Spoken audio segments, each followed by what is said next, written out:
warahmatullahi wabarakatuh. Halo teman-teman semuanya, perkenalkan namaku Siti Sadia dari Prodi Psikologi Islam Fakultas Usuluddin dan Studi Agama kelas 6A. Pada kesempatan kali ini aku mau sharing ini terkait materi self-regulated learning. Nah, pernahkah teman-teman semuanya merasa malas mengerjakan tugas atau bingung nih mulai dari mana karena saking banyaknya tugas? Nah, ternyata ada loh yang namanya teknik self-regulated learning, yaitu belajar secara mandiri. Terus aspeknya apa aja sih? Nah, menurut Zimmerman pada tahun 2000, aspek SRL itu terbagi menjadi 3, yaitu aspek kognitif, aspek metakognitif, dan juga aspek motivasi. Aspek kognitif ini mencakup strategi memahami, mengingat, dan juga mengelola informasi. Kemudian aspek metakognitif yaitu kemampuan untuk merencanakan, memantau, dan juga mengevaluasi proses selama belajar. Dan yang terakhir itu ada aspek motivasi, yaitu menyangkut keyakinan, sikap, dan perasaan yang memengaruhi kemauan untuk belajar.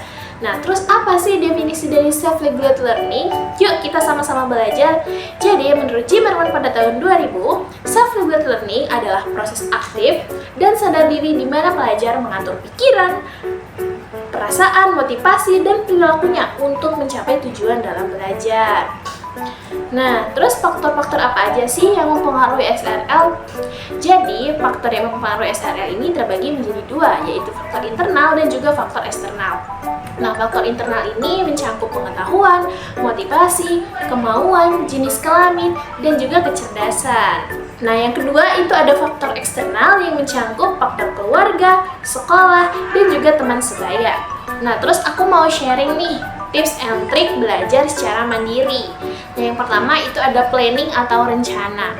Jadi teman-teman semuanya bisa memulai belajar mandiri dengan membuat jadwal belajar secara rutin nih. Misalkan hari ini aku mau ngapain aja ya. Yang kedua yaitu mengatur materi pelajaran.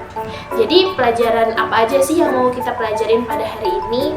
Nah, yang selanjutnya itu ada keeping record, yaitu mencatat hal yang penting. Jadi, catatlah hal-hal yang menurut teman-teman penting ketika kalian sedang belajar. Selanjutnya yaitu mencari informasi. Silahkan cari informasi sebanyak-banyaknya, bisa dari YouTube, bisa dengan berdiskusi, atau dengan membaca buku. Yang selanjutnya yaitu menciptakan lingkungan belajar yang mendukung. Misalkan nih teman-teman itu nyamannya belajar di perpustakaan. Nah, cobalah pergi ke perpustakaan dan menciptakan lingkungan belajar yang mendukung. Atau kalian lebih nyaman untuk belajar secara berkelompok. Silahkan ciptakan lingkungan belajar yang sesuai dengan keinginan teman-teman. Dan yang terakhir yaitu review catatan. Jadi setelah kalian tadi mencatat, mendengar, berdiskusi, nah kalian harus mereview atau membuka kembali catatan yang sudah kalian tulis. Supaya apa? Supaya informasi yang sebelumnya itu tidak tertutup dengan informasi yang baru. Yang selanjutnya aku mau sharing juga nih pengalaman aku. Dulu waktu semester 4, aku tuh males banget mau belajar. Terus aku juga bingung kan mau ngerjain tugas tuh dari mana, saking banyaknya tugas. Tapi perlahan pas aku mulai mengenal self-regulated learning, aku mencoba untuk membuat jadwal dan catatan kecil. Jadi apa aja sih yang mau aku lakukan. Dan aku juga mulai menerapkan teknik Pomodoro. Teknik belajar yang menurutku sangat-sangat efektif sekali. Buktinya IPK aku juga naik dan prestasiku saat ini juga lebih baik. Nah, menurut penelitian yang dilakukan oleh Bernard pada tahun 2009, itu menyatakan bahwa mahasiswa dengan kemampuan SRL yang tinggi memiliki pencapaian akademik yang lebih baik dibandingkan mahasiswa yang memiliki SRL yang rendah.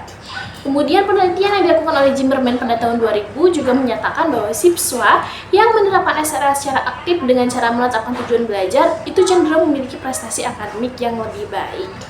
Oke teman-teman, jangan lupa untuk menerapkan SRL secara mandiri di rumah ya. Terima kasih yang sudah menonton. Aku akhiri. Wassalamualaikum warahmatullahi wabarakatuh.